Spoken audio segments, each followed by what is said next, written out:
যারা একটা সময় দেশের জন্য পদক জয় করেছিল এবং তখনকার প্রধানমন্ত্রী থেকে শুরু করে প্রত্যেক রাজনেতারা তাদের জয় জয়কার করেছিলেন, সেই সকল খেলোয়াড়রা বর্তমানে তাদের আন্দোলন এবং তাদের নিজেদের দাবিগুলি যখন শোনার মতো কেউ নেই, তখন কান্নায় ভেঙে পড়ে নিজেদের এই দায়িত্ব থেকে নিজেদেরকে অবসর দিলেন। আমরা যাদের কথা বলছি তারা একটা সময় দেশের নামে পদক জয় করেছিল। শুধুমাত্র পদকই নয়, দেশ তাদেরকে সর্বোচ্চ সম্মান হিসাবে পদ্মশ্রীও তুলে দিয়েছিল। কিন্তু এই পদ্মশ্রী এবং এই পদকের সম্মানের পাশাপাশি সেই সকল খেলোয়াড়দের সম্মান কতটুকু করেছে সরকার, এই বিষয়টা বর্তমানে প্রশ্নের মুখে। সাক্ষী মল্লিক, যিনি অলিম্পিকে পদক জয় করেছিলেন, অপরদিকে বেশ কিছুবার দেশের নাম উজ্জ্বল করেছিলেন তিনিও, কিন্তু বর্তমানে কি পরিণতি হলো তাদের? নিজের পায়ের জুতো খুলে রীতিমতো নিজের সন্ন্যাসের কথা সবাইকে জানানোর প্রয়োজন পড়ল।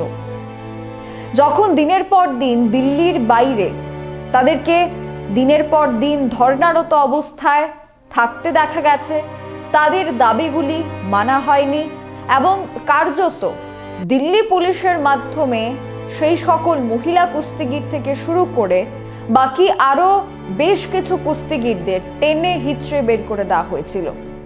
তাদের একটাই দাবি ছিল যে কুস্তিগির ফেডারেশনের যিনি সভাপতি, সেই সভাপতিকে যেন তার পদ থেকে সরিয়ে দেওয়া হয়।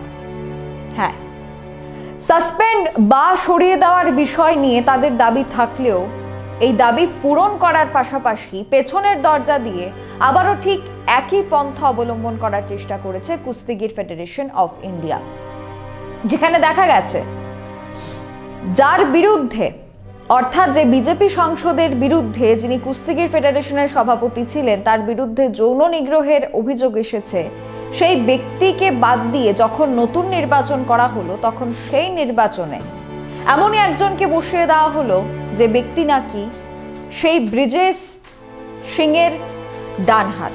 আমরা দেখতে পেয়েছি যে সাক্ষী মল্লিক, নিজের সেই পদক জয়ী সাক্ষী মল্লিক, যেটা একটা সময় প্রধানমন্ত্রী নরেন্দ্র মোদী নিজের সোশ্যাল হ্যান্ডেলে সেটা জারি করেছিলেন, সেই সাক্ষী মল্লিক এবং তার পাশাপাশি আমরা দেখতে পেয়েছি যে আরো বেশ কিছু কুস্তিগিররা কেউ তাদের পদ্মশ্রী ফিরিয়ে দিচ্ছেন, কেউ সন্ন্যাস গ্রহণ করছেন। এই একের পর এক বিতর্ক এখন পুরোপুরি শেষ তীরে এসে দাঁড়িয়েছে। তার কারণ সরকার পক্ষ থেকে এবং দেশের সরকার থেকে কোনো ধরনের সহযোগিতা না পেয়ে দেশের রত্নরা এবার একে একে বিদায় নিচ্ছে। এই বিষয় নিয়ে আপনাদের কি মতামত রয়েছে অবশ্যই আমাদেরকে জানাবেন।